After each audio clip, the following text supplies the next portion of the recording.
Hello everybody, it's Startup here. Welcome to the channel. Today I'm very excited to break down with you the 96 things that I learned from the Rise of Skywalker novelization written by Ray Carson. These are pieces of information, new bits of dialogue, or entirely new scenes that were not included in the film. So I'm going to be going through these in a sequential manner, starting from the beginning of the novelization and following through to the end. So there's a lot in here, so buckle up because this could take some time. So jumping into things first, we got from Leia's perspective, which is very fascinating. She was hoping that she wouldn't send Rey away because she learned that from Ben. That was a bad idea, right? Because she sent Ben away at an early age with Luke Skywalker to train at his Jedi Academy, and because of the distance, it kind of strained the relationship, ultimately leading him to become Kylo Ren. Also, Leia could hear the voices of Obi-Wan and Yoda to continue her training, to help continue her training. So that's very interesting there. Leia was especially tuned into hearing with the Force. She was able to float upside down towards the sky, similar to what Luke was doing on Dagobah, except she didn't have to use her arm to hold herself up. We're moving into Kylo Ren on Mustafar, which we didn't know was Mustafar just from watching the movie. Kylo Ren was apparently in Corfax Fen with Hux and Pride. So if you guys have played Star Wars Vader Immortal, the VR experience, that describes basically how Corvax Fen becomes what it is and how there is vegetation that is allowed to grow on Mustafar. Also, this planet, the people that Kylo Ren was killing were actually Vader cultists. So there's a new scene in here involving this new creature that Kylo Ren has to get the Wayfinder from, and this creature is called the Eye of Webbish Bog. It's described as a giant that comes out of this swamp, and there's a spider creature that is on top of this giant, and they are symbiotic with each other. Very interesting. We also get to see, or get to experience rather, the message from Palpatine that we hear went all across the galaxy, and it is described as, "At last, the work of generations is complete. The great error is corrected. The day of victory is at hand. The day of revenge. The day of the Sith." The unknown region contains ships of the old Imperial fleet that refused New Republic rule, as we've seen in Battlefront 2 and the Aftermath trilogy of books they went out to there after the Battle of Jakku.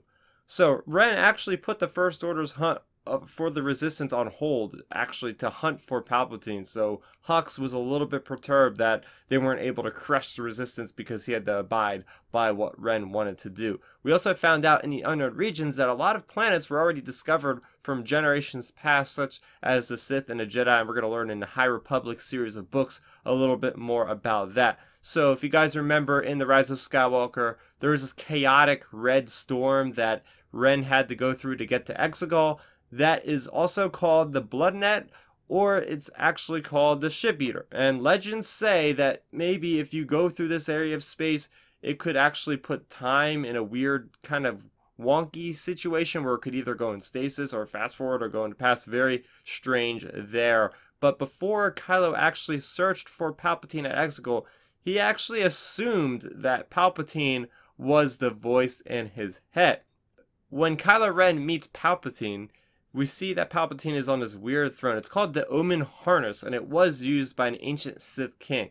We do see that Kylo studied these liquid vials that were going into Palpatine's neck, and he recognizes them as something from the Clone Wars. And here's a big detail that I was hoping to get. Palpatine was a clone. Yes, he was. Basically, his spirit was in the body of a clone, and it wouldn't last much longer because there was one more vial that was left, like wedged, that he could see in this clone's body when he was speaking to him.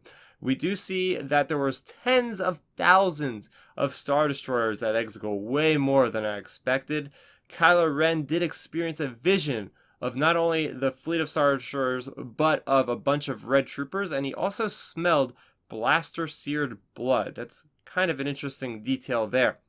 So we learn that, at least I expect, that it makes more sense for Kylo Ren to agree to help Palpatine because he had this vision of him dying at the end of this journey if he did not abide by Palpatine's wants.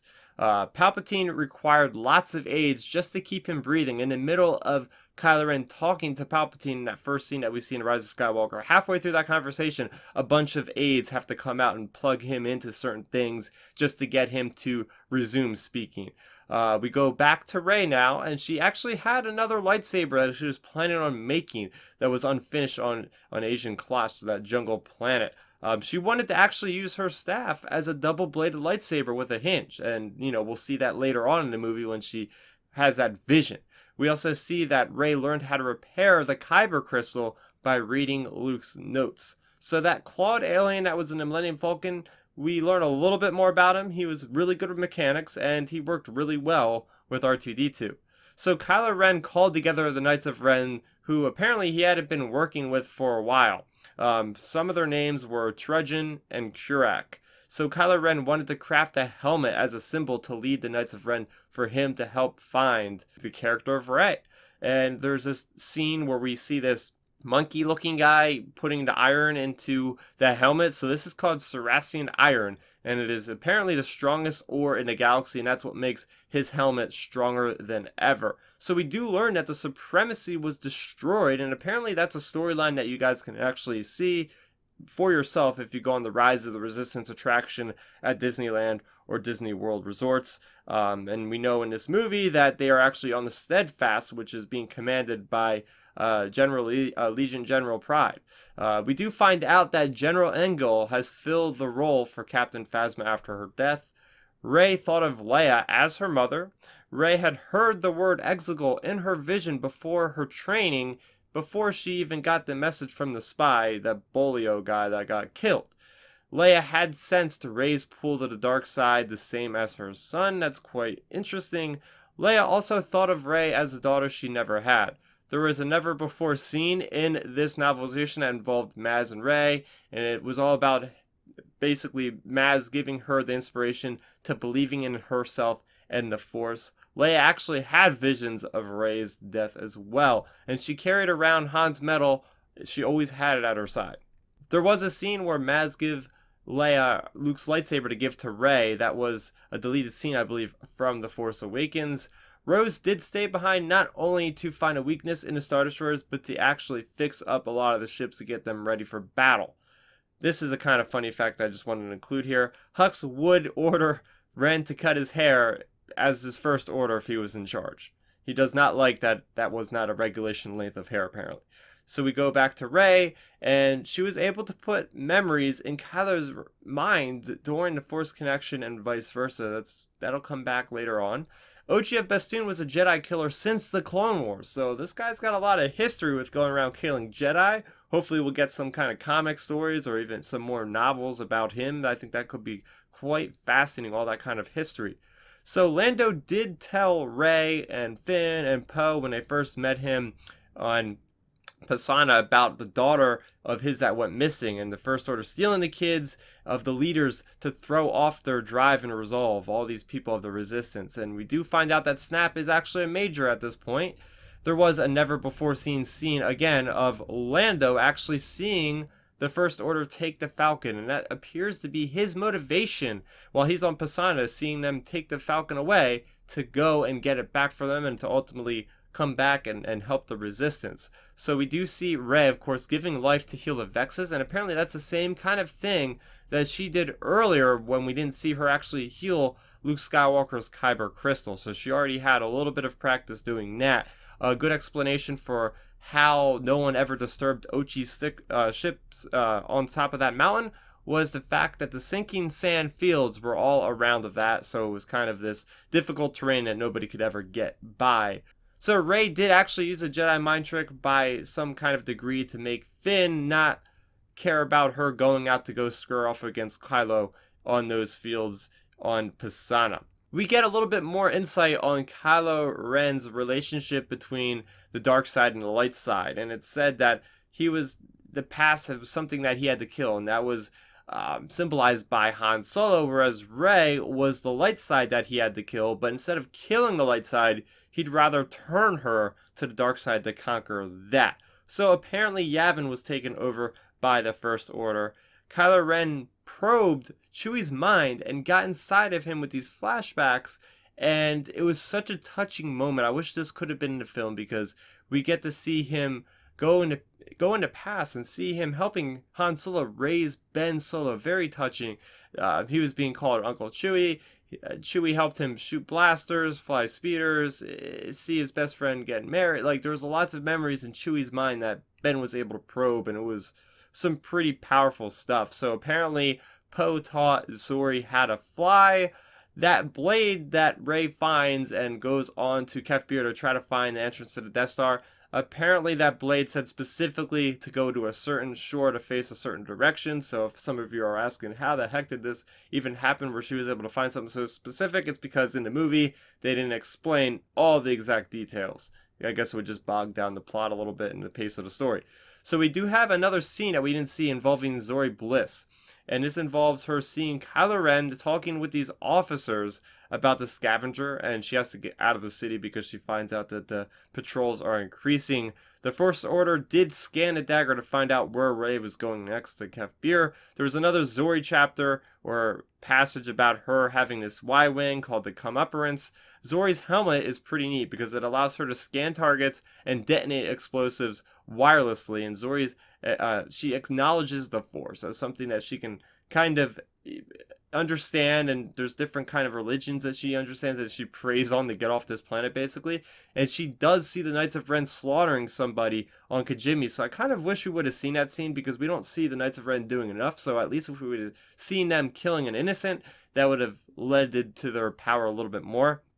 We do experience Hux's last thought, and that was of revenge and hoping that Rey could still have Kylo lose, of course. So when Rey goes aboard the Death Star 2 wreckage, she goes into that secret chamber where the Wayfinder is. She does actually, before she gets to Wayfinder, experience these mirror images that are shattered, very similar to what she experiences on Ahch-To with those cloned images of herself in a mirror, but it goes a step further. So Luke apparently spurred on the moment for Leia to reach Ben. Luke is able to speak to Leia through the Force and keeps telling Leia throughout the story, it's time to reach Ben. So Leia not only called out to Ben, but it's implied here in the novelization that she called out to Rey, and she called out to Poe. She called out for Rey to take on the Skywalker legacy, basically. She called on Poe to take on the Organa leadership legacy, and she called on to Kylo to take on, or she called on to Ben to take on the Solo legacy. So Snoke this whole time was telling Kylo that his parents didn't care about him, they just cared about the New Republic. So that put that dismay into his mind from an early age, that he wasn't cared for. Kylo was so surrounded by the light with Leia and Rey, he didn't realize it, but now he would just basically turn on the light after having this experience with Leia calling to him. So we learned that the Sith Eternal Fleet was absolutely brutal. People were killing people left and right. Remember, these are the people that were raised on Exegol. These are the descendants of the Imperial defectors from that Battle of Jakku. They were born on this planet. They didn't get a lot of exposure to anything else. A lot of the members, though, of the First Order basically disappeared to be brought into the Final Order. So that, to me, was quite interesting. They barely got any sleep half the time. They're just working on creating the legacy of Palpatine. So Babu Frick was trying to fix a battle droid, and he was saved by Zoe before Kijimi was destroyed. Very nice there.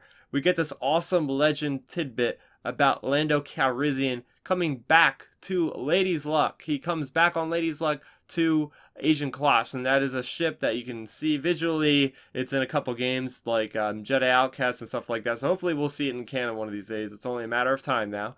We do say that Rey thinks that Finn could be Force sensitive when comparing his courage to the courage of Leia.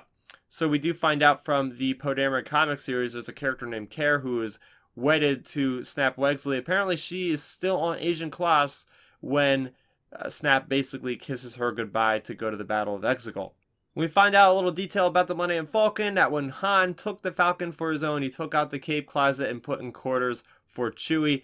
While Lando went back to the Falcon for the first time on Agent Class before the Battle of Exegol, he's exploring the Falcon. He finds Chewie's little room, a secret compartment, and there's a hologram of Ben and Chewie together. And it is, again, just like this heartbreaking image of just how much care that Chewie would provide to Ben during his time of growth. We have this plan for Chewie and Lando. Now, they would go to the Mon Calamari ambassador during the Battle of Exegol to try to warn them of, oh, we need to get all these rebel sympathizers, all these resistance sympathizers to go to Exegol. So after that, they would go to system, and they would do a quick jump, send out a transmission, another quick jump, and that's how they're able to amass a fleet of like 13,000 or whatever it was ships that were able to survive on Exegol. The Star Destroyers that were outfitted with those large cannons of the Final Order were actually bigger than the older models of the Imperials. When Rey gets to Exegol's lab, the Snoke tank is empty. So that's just very interesting. The Snoke tank is empty. There could be like 3 more Snokes running around. We do not know. The Emperor's synthetic body was too weak to contain his very powerful spirit, so that is why the body is decryptic. That is why he is just so frail, frailer than ever at this point. The spirit is so powerful, it cannot be contained. Pride was actually in secret communication with Exegol for years, so that makes perfect sense because we got to have somebody that is a liaison to see how things are going back and forth. With this big speech by Palpatine with Rey there in his chamber, Palpatine mentions Darth Plagueis, and he mentions that, you know, Rey is to strike him down just like he did his old master. The Knights of Ren actually never belonged to Ben, but they were actually the Emperor's the entire time. Rey was actually able to see into Palpatine's thoughts, him falling down the shaft of the Death Star, and then what happens is he was able to transfer his spirit out of his body, I guess that's the blue stuff that appears in Return of the Jedi, out to his body in Exegol, but unfortunately they weren't ready. These heretics of the Sith Eternal, they weren't ready for his spirit to be comprised in a body quite yet, and that is why this entire time the Emperor is trying to find a different host for his spirit to live in. That's why he says, if you kill me, Rey, then my spirit will transfer into your body. They worked on these things called Strandcast, which were mentioned in The Mandalorian with the baby Yoda, and it's just a very interesting thing because we have his son is mentioned in the movie. His son was a failure. He was a Strandcast. He was a failure that did not have any Force sensitivity, so Palpatine was hoping that, you know, he would let him have a child, and maybe that child would actually be Force sensitive, and that happens to be Rey. So that's the whole story that we know about Palpatine right now. At the Battle of Exegol, we get some call signs signing in. We have Phantom Squadron, we have the Ghosts, we have Anodyne 2, we have Alphabet 2, we have Zay Versio and Inferno Squad, we have the Fireball with Kaz. It's a great time, and I'm happy that was included. So it's also mentioned about the dyad of the Force, about a master and apprentice are technically a dyad in the Force, just like Palpatine had tried to create a dyad with Anakin Skywalker. So Palpatine used the power from Ben and Rey to create the lightning storm that you see. And unfortunately, it's clearly put into this novel that the Tantive 4 was destroyed along with our beloved Sullustan 9 Num. We gotta say a little prayer for 9 Num. Poor guy. Anyway, a lot about the light side of the Force is explained as giving to it in this book. Throughout many moments, you have giving up something. That's how Rey is able to transfer her energy to that snake creature and to Ben Solo. She has to transfer something. So we're learning more about the voices that Rey was hearing from all the Jedi, and some of the voices were living, it's implied here, and maybe that's because of Ahsoka's one of the voices. We do have more about that kiss with Rey and Ben, and it's explained as she was having gratitude of just finally finding him. And Ben, once he passed on, once his body was no more, he actually says to Rey, he will always be with her. That is huge. He's always going to be living with her, and that is just so exciting going forward to see what's going to happen there.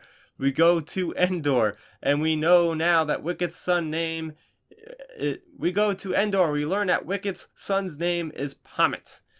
Finn, at the end of this novelization, when he's with Poe, he's with Rey, he asks if the Emperor will ever come back, and Poe isn't sure, and said evil always rises. We do get a little bit more with Lando and Gianna at the end, Lando would go around with Jenna on the Lady Luck to find the parents of all the kids that were indoctrinated into the First Order. So that is setting up for a very nice Disney Plus series right there. And Rey and Poe knew that Finn was Force sensitive this whole time before Finn could really admit that to them at the end. They already knew.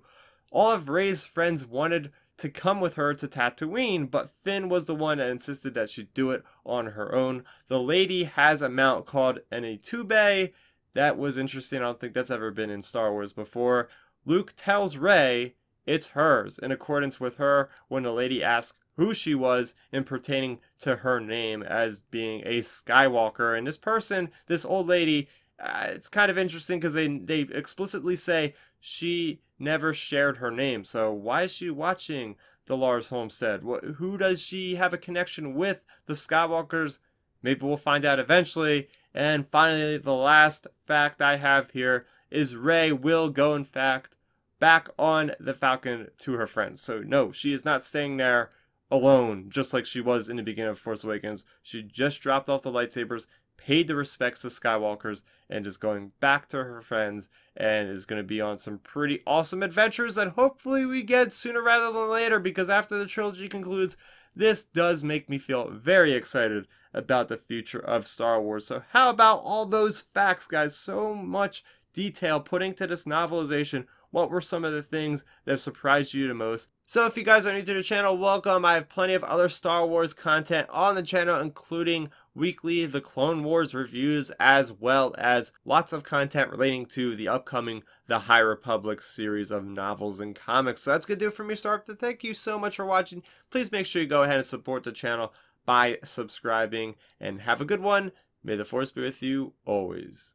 Thanks for checking out the video. Please hit that thumbs up symbol. It helps me know that I'm making content that you guys enjoy. And if you enjoyed this video, I also include 2 videos down below you guys should check out. And please consider subscribing to this channel. It helps support me and it notifies you guys of when I get new videos up on the channel. You can also contact me on Twitter, Facebook, and Instagram @StarRaptor.